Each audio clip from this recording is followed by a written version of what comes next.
اسد صاحب don't you think کہ ہمیں کوئی کلیئرٹی کے ساتھ چیزیں سامنے لانی چاہیے, اور کوئی انویسٹر کا کانفیڈنس, بڑا گھسا پٹا تو سوال ہو گیا کہ انویسٹر کا کانفیڈنس جو ہے وہ تھوڑا سا ریوائیو ہو, کوئی کلیئرٹی آئے, کوئی دنیا میں لوگ دیکھیں کہ جناب ہاں یہ this is a place where I can invest, where I can put in money, اور پھر اس کے بعد جو پروفٹ ہے اس کو بھی میں یہاں سے لے کے جا سکتا ہوں بآسانی, انسٹیڈ کہ میں کسی رولے میں پڑ جاؤں.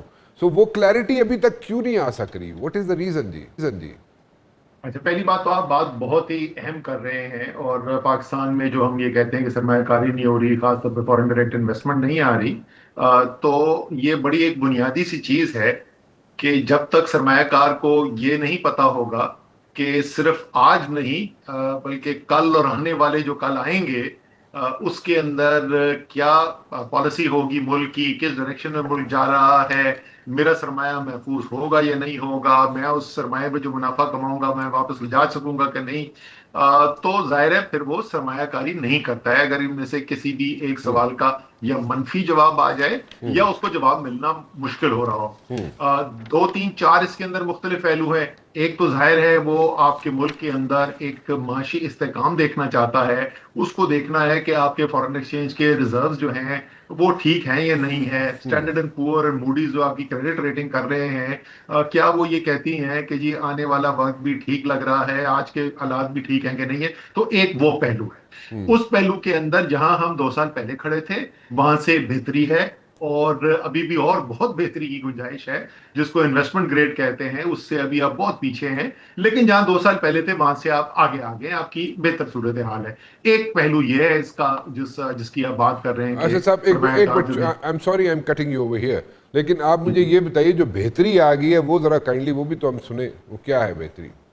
تو میں نے وہی آپ کو بتایا نا, تو اسپیسیفک میں نے آپ کو باتیں بولی تھی کہ ایک فارن ایکسچینج کے ریزرو جو ہیں جو 2 سال پہلے گر کے $3 بلین سے نیچے چلے گئے تھے. میرے خیال میں پاکستان میں وہ جو نیوکلیر ٹیسٹ ہوا تھا اس کے بعد سے کبھی اتنے کم ذخائر نہیں ہوئے, ایک وہاں پر چلے گئے تھے.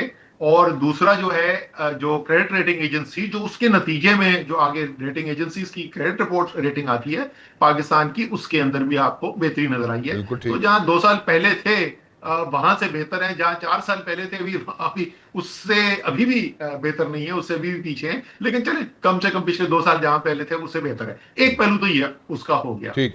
دوسرا پہلو جو ہے جو وہ دیکھنا چاہیں گے کہ کیا آپ کی اکنامک پالیسیز, معاشی پالیسیز آپ نے کوئی اعلان کیا ہے جس کے اندر ہمیں استحکام نظر آ رہا ہے, اور آپ نے مثلا آپ نے ایک ٹیرف پالیسی کا اناؤنسمنٹ کی, کیا ہر سال کا جو بجٹ بن رہا ہے حکومت اسی ٹیرف پالیسی کو جو میڈیم ٹرم فریم ورک میں اعلان کیا گیا اس کو فالو کر رہی ہے یا نہیں کر رہی, یا ہر سال اس کے اندر کچھ نہ کچھ تبدیلی آپ کو نظر آتی ہے.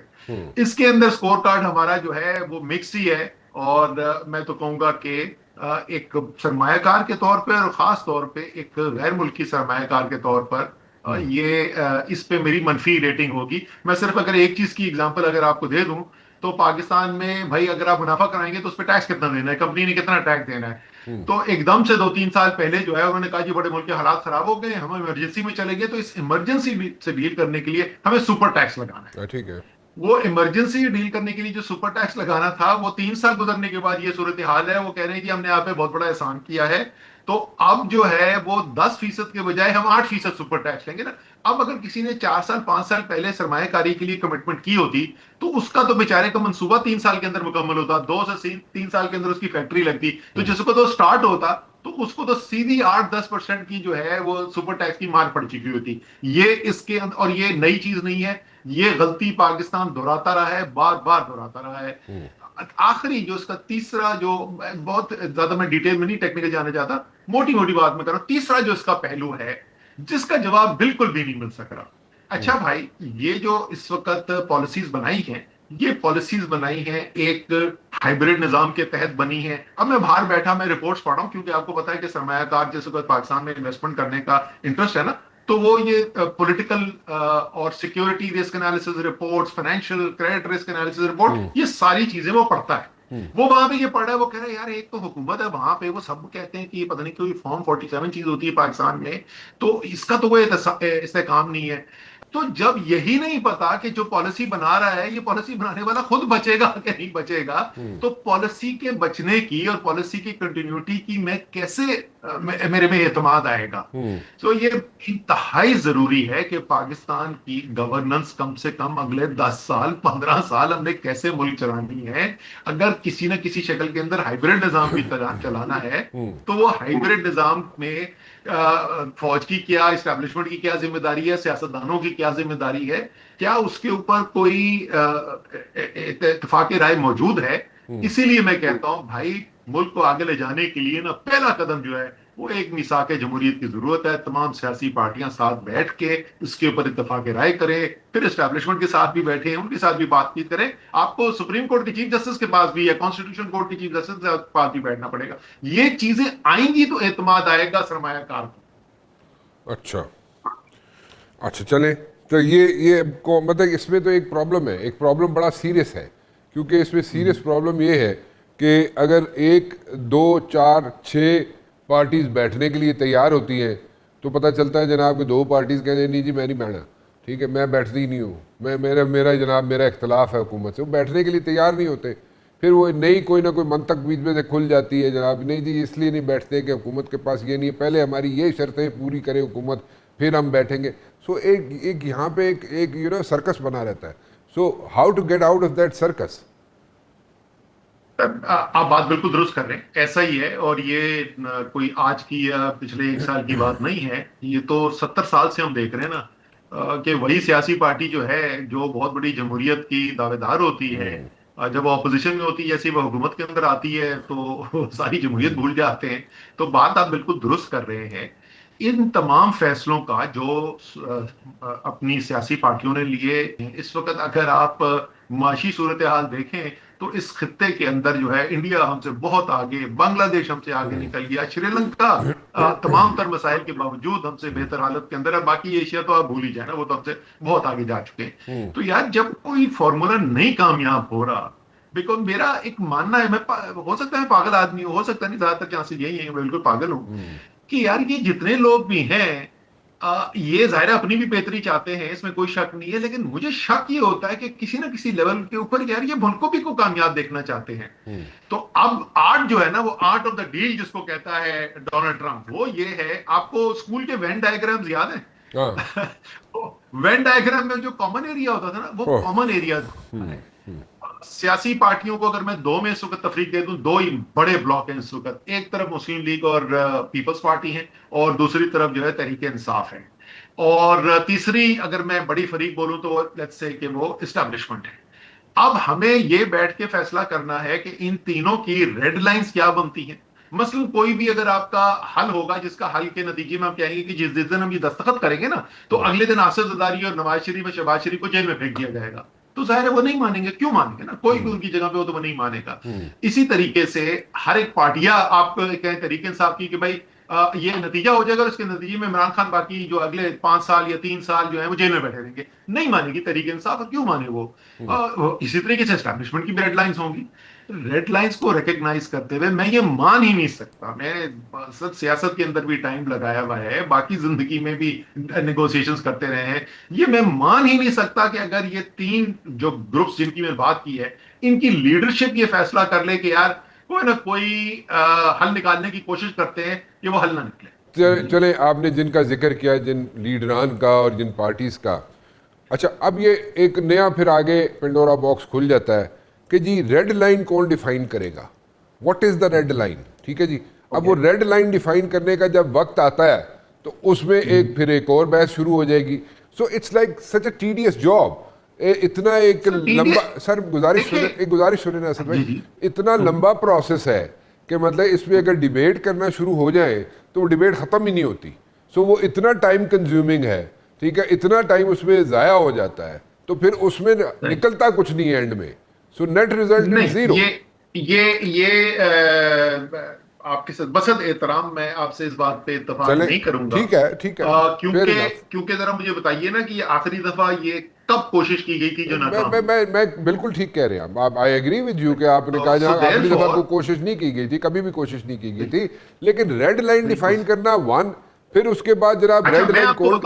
میں آپ کو بتاتا ہوں فار ایگزامپل. جی بتائیں. ذرا موٹی 2 4 5 چیزیں بتاتا ہوں. ہاں جی بتائیں. جو جو میرے خیال کے اندر جو ہے بڑی obvious ریڈ لائنز ہیں. جی جی جیسے میں نے کہا کہ مسلم لیگ پیپلز پارٹی کا میں نے آپ کو بول دیا. میں اس سے ایک سٹیپ اور جاتا ہوں. جی میں کہتا ہوں کہ ان کی ریڈ لائن یہ ہوگی کہ آپ ان کو بولیں گے یار معاہدہ کریں گے اگلے دن تم گھر چلے جاؤ گے تو نہیں مانیں گے. یہ ان کی ریڈ لائن ہے.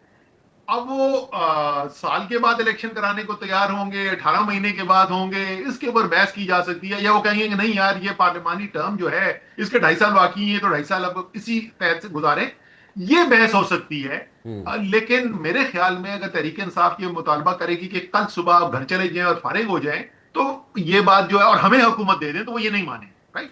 ٹھیک ہے. میں بھی صرف اگر اسی مثال کو اوپر آپ کو دیکھتا ہوں کہ کس طریقے سے راستہ نکالا جاتا ہے. اسی طریقے سے اگر آپ پی ٹی آئی کو بولیں کہ پی ٹی آئی کہ یار مطلب 3 سال 2.5 سال یہ اور بیٹھے رہیں گے اور ہم لوگ جو ہے جیلوں میں پڑے رہے, تو آپ کہتے ہیں نہیں یار ایسا کرتے ہیں کہ کوئی ایک حکومت کی شکل نکالتے ہیں جس میں یا تو کسی قومی اسمبلی کے اندر سے یا تو کسی چھوٹی پارٹی والا جو ہے اس کو ہم بنا لیتے ہیں وزیر اعظم. اچھا آپ کی بھی 4 وزیر لے لیتے ہیں, آپ کے بھی 4 وزیر لے لیتے ہیں, یا وزیر نہیں وزارتیں نہیں لینا چاہتے تو ٹھیک ہے آپ ووٹ آف کانفیڈنس دے دیں پرائم منسٹر کو تاکہ آپ کے بغیر یہ اسٹیبلش ہو جائے یہ حکومت نہیں چل سکتی, اور ہم انٹرم پیریڈ جو بھی ہے وہ 6 مہینے 12 مہینے 18 مہینے 2.5 سال وہ اس طریقے سے گزاریں گے. آپ یہ بھی کہہ سکتے ہیں کہ یار دیکھیں عمران خان صاحب کو وزیر اعظم تو کل نہیں بنا سکتے ہو, تو جب بھی الیکشن ہوں گے اس کے بعد جو فیصلہ ہوگا تو اس وقت تک عمران خان صاحب جو ہیں اور باقی تمام جو تحریک انصاف کے لیڈرز ورکرز اس وقت جیلوں کے اندر ہیں وہ جیل سے باہر آئیں, وہ سیاست کے اندر عملی سیاست کے اندر بھرپور حصہ لیں. اور لیکن آپ لانگ مارچ نہیں کر سکتے.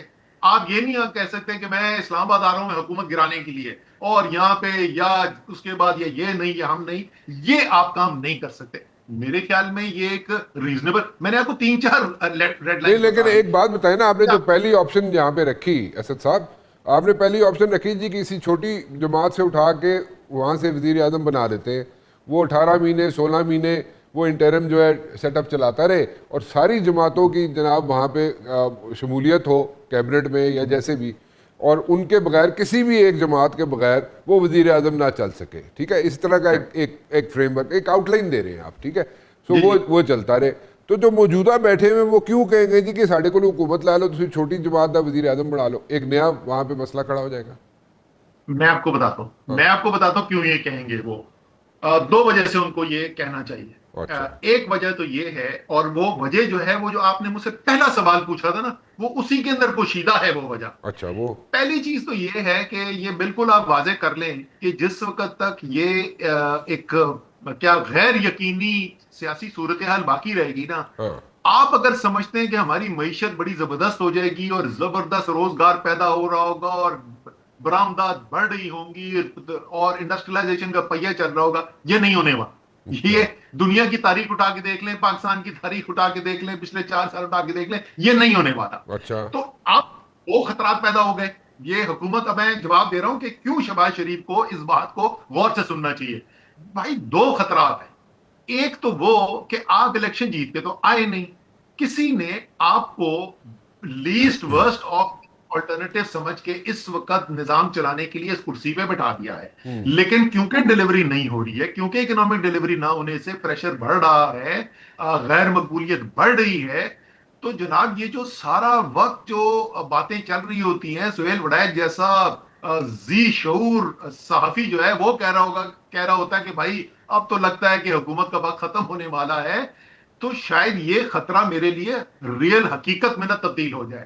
دوسرا یہ کہ میں نے سیاست جو ہے وہ صرف اسی 6 مہینے کے لیے کرنی ہے یا اگلے الیکشن کے بعد بھی سیاست کرنی ہے. اور یہ آپ کو, مجھے بھی پتا ہے اور شہباز شریف کو بھی پتا ہے کہ ان کی غیر مقبولیت میں اضافہ ہو رہا ہے, اس وقت کمی نہیں ہو رہی. تو مجھے تو بڑی آبویس ریزن نظر آتی ہے کہ شہباز شریف کو اس سے ملا کیا. شہباز شریف کو پولیٹیکل لیجیٹمیسی دوبارہ مل گئی.